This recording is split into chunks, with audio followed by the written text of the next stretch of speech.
Welcome to Memphis. I am so happy that you're here. So in February, I turned 50. And black don't crack. And when you hit a half century, it gives you the opportunity to stop, take stock, and ask questions like, how did I get here? No, really, how did I get here? How did I become the CEO of the National Fund for Workforce Solutions? And what is my role as a black woman leading this organization during a time of racial reckoning? I often joke that I've been dealing with race relations since birth. My parents, who've been married over 50 years, had the audacity to fall in love during a time when interracial relationships were taboo or barely legal, depending on where you lived. The two sides of my family, one black and one white, had very different experiences and very different expectations. On both sides of my family, I heard poverty stories about scarcity and sacrifice, about not having enough or having too many mouths to feed. But on one side of my family, the poverty stories stopped, while on the other side, they continued. Our country's unequal investment in people because of race is the reason why. And our education and workforce systems are evidence. Let's take, for example, the GI Bill. In theory, this legislation provided a slate of benefits to veterans to reward them for their military service. Things like low-cost mortgages, loans to start a family business, a full year of unemployment compensation, money for tuition for college or for a vocational program. Over 8 million men took advantage of the GI Bill, and as a result, this country built the largest middle class it had ever seen. Yet the systems responsible for bringing this legislation to life ensured that black veterans would be excluded. Many black veterans lost out on the year of unemployment compensation because they refused to take menial jobs. When they tried to use their educational benefits, they were denied admission and sometimes outright barred from white schools. That left historically black colleges and universities as their only option, and because these schools were chronically underfunded, many were turned away.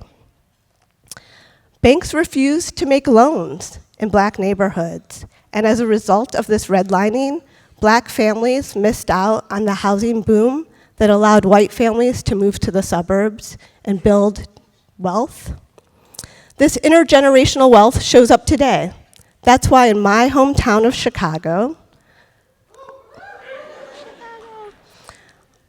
a white family has $210,000 of wealth, while a black family has zero. And I can guarantee you, whatever the demographics, this racial disparity exists in your community too. This legacy is true for my family.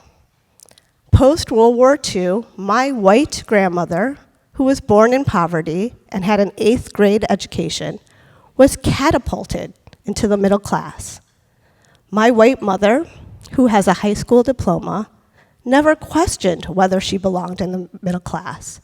The middle class was their expectation. It was their birthright.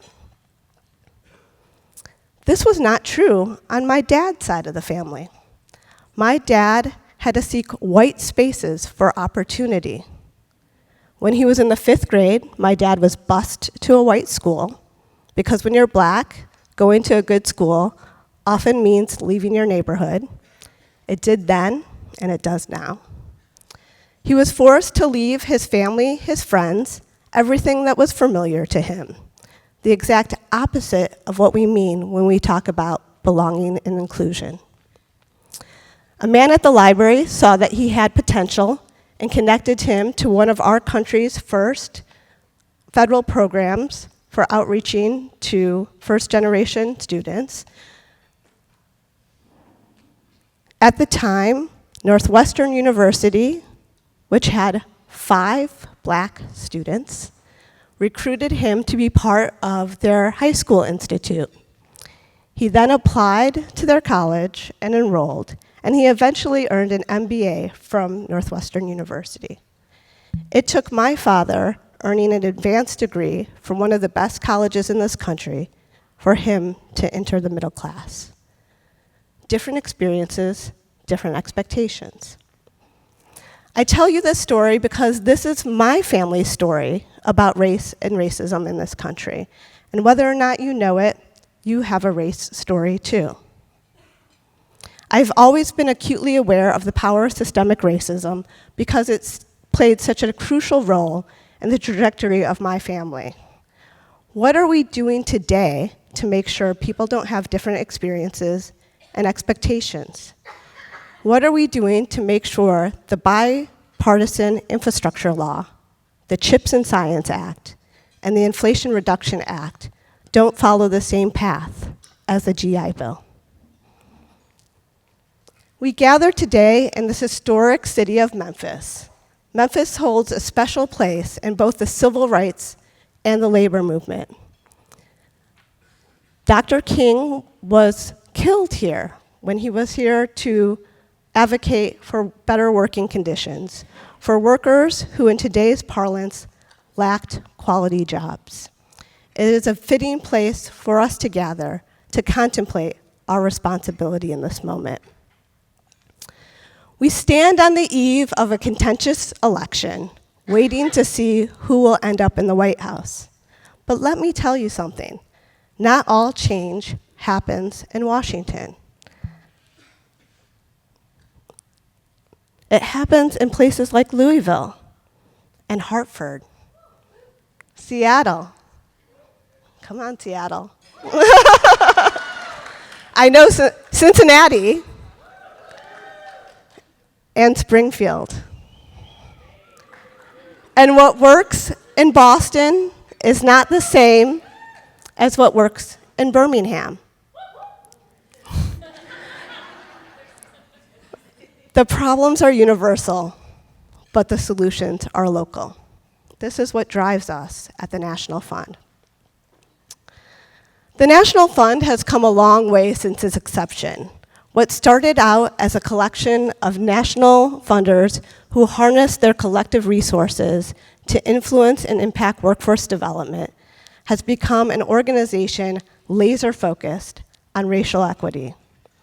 We bring together a network of over 30 collaborators around the country who are dedicated to the vision that all workers have the resources they need to thrive, that race does not dictate employment outcomes, and that all jobs are good jobs. So how do we meet this reality? We need to make a shift.